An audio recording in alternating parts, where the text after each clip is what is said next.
সংখ্যাটা যদি হয় ফুটবল ম্যাচের স্কোর লাইন, তাহলে সম্ভবত এ নিয়ে আর কিছু না বললেই চলে।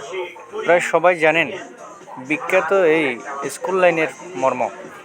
2014 সালের যে সেমিফাইনাল, ঘরের মাঠে জার্মানির মুখোমুখি ব্রাজিল। শেষ বাঁশি বাজার পর জন্ম হয়েছিল ব্রাজিলের ফুটবল ইতিহাসের অন্যতম সুপুরু স্কোর লাইনের।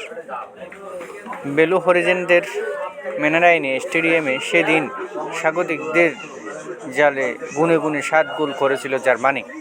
কেউ কেউ বলেন 1950 বিশ্বকাপের ম্যারাকানাজুর পর এই হারে ব্রাজিলিয়ান ফুটবলে সবচেয়ে বড় বিপর্যয়।